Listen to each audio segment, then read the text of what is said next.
also in Sahih Muslim. It is known as the hadith of Tamim ad-Dari. Listen to it carefully now. Tamim ad-Dari was a Christian who took the Shahada, became a Muslim in Medina. He came to the Prophet ﷺ and narrated an experience which he had. The Prophet ﷺ, after the Salat in the masjid, asked the people, sit down, sit down. I have something to tell you. Tamim ad-Dari has come to me and told me something about Dajjal which confirms what I have been saying to you. So we know that what is contained in this story is true. What did Tamim ad-Dari experience? He said that he and some 40 of his companions went on board a ship. So you need water, eh? So they have to go in some place where you can travel with a ship, a sea or an ocean.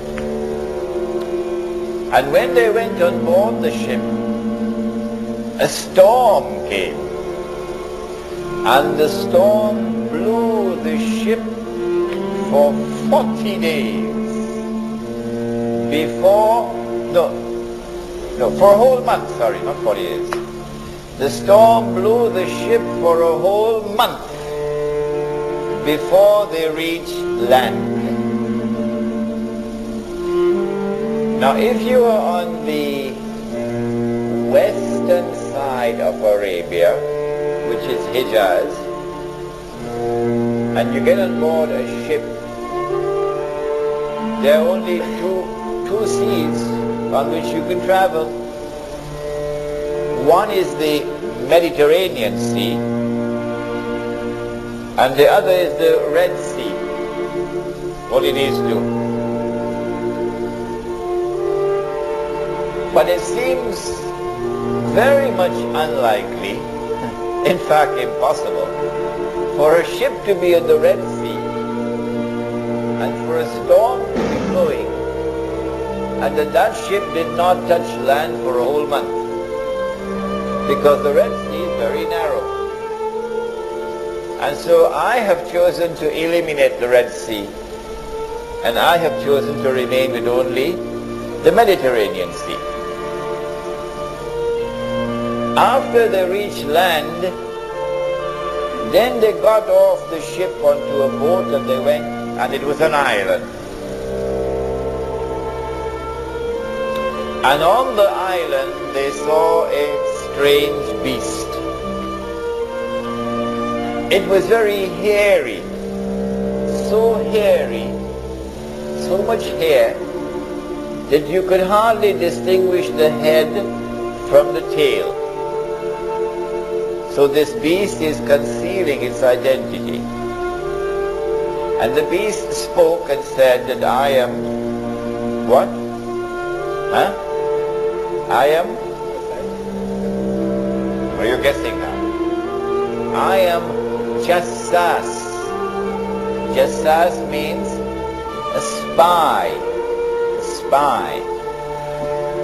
So this is number one, an island about 1 month's journey from the western side of Arabia. Number two, this is an island which conceals its true identity. Number three, this is an island of those who have PhDs in spying, in espionage, in intelligence work. Jassas then said to them, there is someone waiting to see you over there at the monastery, Christian monastery. So this is a Christian island.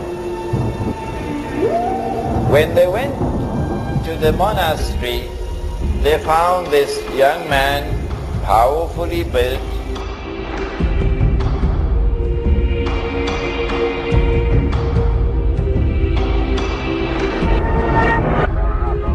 early But he was in chains.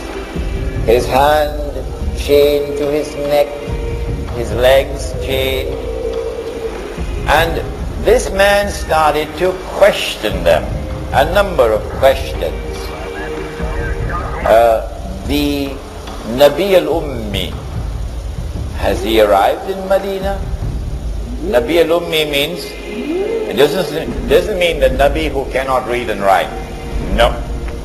It means the Nabi who is not a Jew. The Nabi who is Gentile. Has he arrived in Medina? Yes, he has.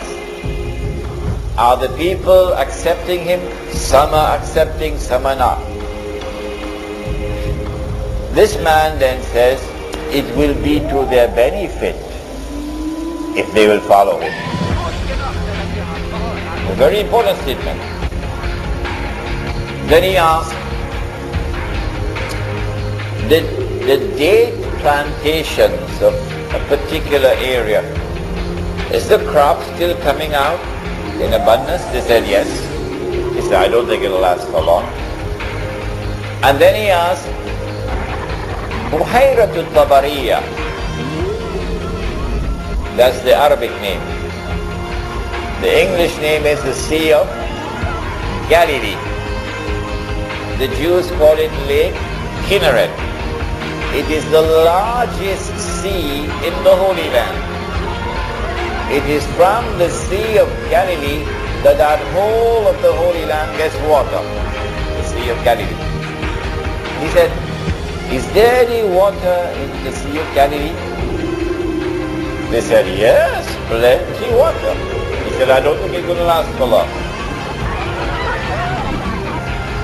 And then he said, I am Dajjal.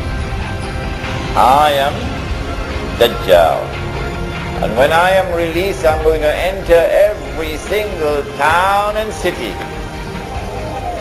But notice, he didn't say kampung.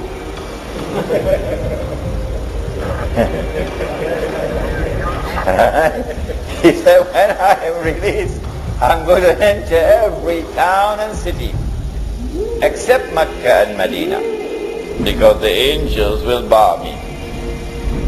Which means at the time when Dajjal's day will be like our day, and he appears in the world as a human being, at that time he cannot enter Mecca and Medina, the angels will guard him. Now then, we now know from this hadith that when Dajjal is released and commences his mission, he will commence his mission from this island.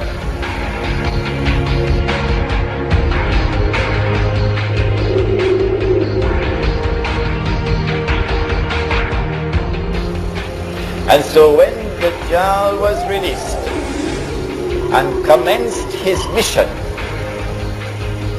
to deceive Banu Israel and to deliver to them what would appear to be the return of the Golden Age, it is from Britain that he commenced his mission. But if there's anyone who differs with me, then I'll have to invite them to tell me, you tell me which island it is.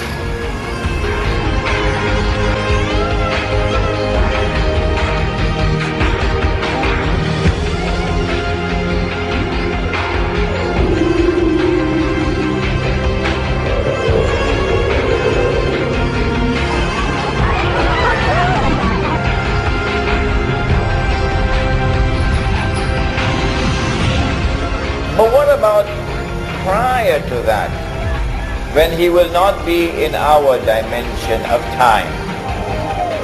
Where will he be, for example, when his day is like a year? Where will he be? Do we have any answer to that? He's going to be on earth, but we won't be able to see him.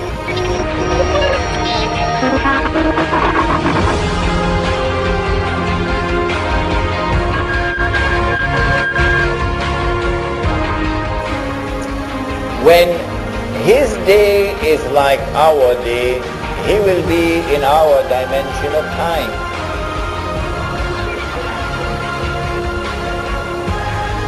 But prior to that, he would not be in our dimension of time, because his day would not be like our day.